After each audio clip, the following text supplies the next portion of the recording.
Welcome friends. Welcome to my YouTube channel. आज हम बात करेंगे कैलोरीफायर टैंक के बारे में, जो कि एक टॉपिक है हमारा हॉट वाटर सप्लाई के अंडर में।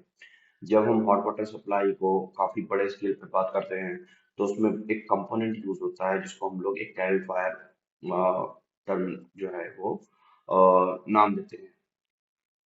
तो बेसिकली कैलिफायर क्या होता है? कैलिफायर जब बड़े लेवल के जो चिलर प्लांट्स या जो भी होते हैं हमारे, उनमें एक टैंक होता है। सो उस टैंक को हम लोग कैलोरीफायर बोलते हैं। तो ये कैलिफायर का अगर हमें एक्सप्लेन करना हो तो मतलब डेफिनेशन हो तो वो क्या होगी? तो कैलिफायर जो है एक डिवाइस होता है जिसमें हीट जो है वो फ्लूड होती है, such as water. Okay, by circulating it past heating coils. Okay, तो वर्ल्ड कैलिफायर है, ये लैटिन से आया है। कैलोरी का मतलब हीट होता है, heating fine and basically heat को फ्लोइंग करने का कॉइल के थ्रू। तो उस टाइम को हम लोग कैलोरीफायर बोलते हैं। तो हाउ इट्स वर्क? तो कैलिफायर जो टैंक होता है, ऐसा नहीं होता है कि जस्ट उसके नीचे हम फायर लगा के उस टैंक को गर्म कर दें और वाटर गर्म हो जाए, ऐसा नहीं होता है। तो कैलिफायर जो है वो इनडायरेक्ट फायर्ड वाटर हीटर्स होते हैं। They don't have a burner, कि कोई बर्नर नहीं होता है। And they work by a circulating water over a heating coil. Okay, तो इसका मीनिंग क्या हुआ कि उस टैंक में वाटर जो है वो फ्लो होता है, सर्कुलेट होता है एक हीटिंग कॉइल के माध्यम से, हीटिंग कॉइल के थ्रू, जिसमें कि ऑलरेडी स्टीम या फिर hot liquid according to the plant जो है वो फ्लो कर रहा होता है।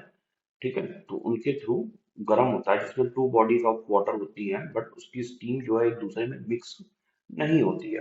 तो मतलब इसका डिटेल में कहने का हुआ कि उस कैलोरी फायर में एक ट्यूब होगा, जैसा इस डायग्राम में देख सकते हैं। तो एक ये ट्यूब होगा, कॉपर कॉइल, मेटेलिक होगी बेसिकली। तो इसमें क्या होगा कि यहाँ पे होल जो है वो हमारा वाटर फिल होगा।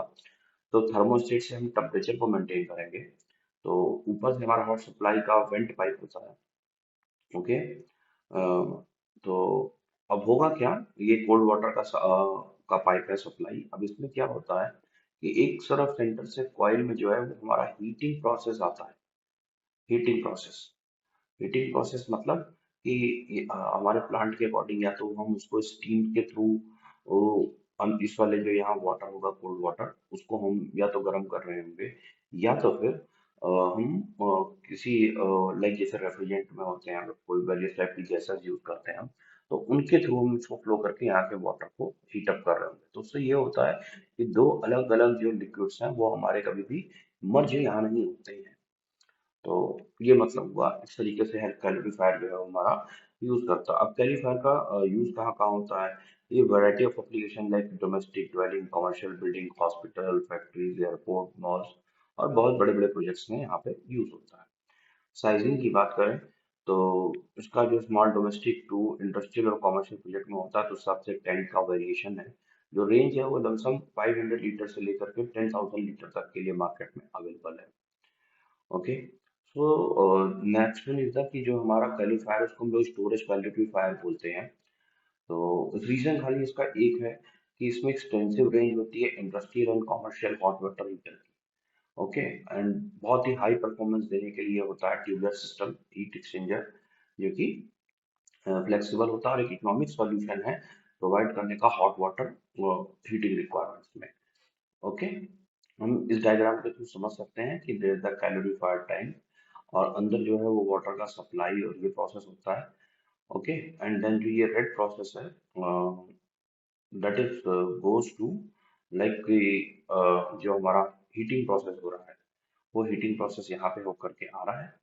ओके, एंड देन जो ये लाइन है उसके थ्रू हमारा कोल्ड वाटर टैंक का पानी का सप्लाई लाइन होता है, जिसके हम पानी को ठंडा, पानी को सॉरी गर्म करते हैं, जिस पानी को cold water. Okay, so this is the process. And अगर हम कैलोरीफायर की बात करें तो तीन रेंज में मार्केट में होता है। तो एक होता है लो टेम्परेचर, एक होता है मीडियम टेम्परेचर बेस्ड, और एक होता है हाई टेम्परेचर में। तो लो टेम्परेचर में बेसिकली 100 डिग्री सेल्सियस टेम्परेचर होता है, और जब ये फ्लो होता है तो उसमें जो ड्रॉप आता है वो 11 डिग्री सेल्सियस का आता है। तो जो हमें रेंज मिलती है अगर देखा जाए तो वो हमको 82 से 7 डिग्री के आसपास के बीच में हमको इसमें रेंज मिलती है। दूसरा होता है medium temperature hot water system. तो जिसमें जो रेंज होती है वो हमारी 100 से 120 के बीच में होती है, और इसमें लमसम जो है वो हमारा 30 डिग्री का ड्रॉप आता है। तो अगर हम देखें तो वो 120 से 90 डिग्री के बीच में 90 डिग्री का जो है हमको ड्रॉप करके वो टेम्परेचर पे पानी मिलता है।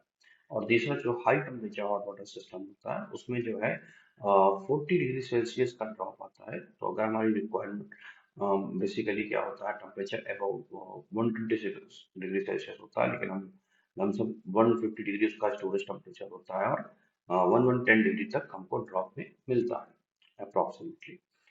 अगर इसमें हम एसेसरीज की बात करें, चूंकि ये मैकेनिकली डिजाइन है तो there are lots of walls and insulation required in that. तो higher pressure there are few accessories, इसके अलावा भी बहुत सारे होते हैं। तो जस्ट थिंक कि expansion walls, insulation, some vessel, some control device, some cutouts, valves. Okay, तो and then pressure temperature relief valve के अगर ज़्यादा प्रेशर हो गया तो दे हैव सम ऑटोमेटिकली कि वो रिलीव कर दे gases. Okay, so this is the whole thing, and this is a very small topic, calorifier. Sometimes क्या होता है कि एग्जाम में जस्ट कि हाँ calorifier क्या होता है, एक शॉर्ट नोट्स में they will ask, so you can just refer this diagram and just make a short theory for this. So this is the whole topic of the calorifier. तो basically अगर short में देखें तो कैलोरीफायर केवल एक ही काम करता है कि उसके अंदर दो कंपोनेंट मेजरली होते हैं। एक हमारा एक like some metal copper coil, जिसमें हमारा जो है वो एक हॉट लिक्विड, चाहे वो वाटर का हो सकता है और लोअर प्लांट में, या फिर कुछ अदर जैसे रेफ्रिजरेटिंग जैसे मटेरियल हो सकते हैं जो कि हाई टेम्परेचर तक जा सके, गैसेस। तो उनके थ्रू हम जो है हीट को ट्रांसफर करते हैं कैलोरीफायर टैंक में। तो कैलोरीफायर टैंक में ऑलरेडी वाटर जो है वो hot water cold water fill होता है। तो फिर उसके थ्रू जो है हम उसकी हीट हम कोल्ड वाटर में ट्रांसफर करते हैं। तो this is the main working methodology of this. तो यू कैन राइट दिस। इसके अलावा अगर ये बात करें तो अलग अलग टाइप के स्टील्स और कॉपर में ये टैंक अवेलेबल है मार्केट में, मटेरियल वाइज और capacity wise also. Okay, so this is my small description of this topic. So for this slides, you can check my caption. I will upload this slide in a link, so you can download it. Thank you so much, and please like my video and subscribe my channel. Thank you.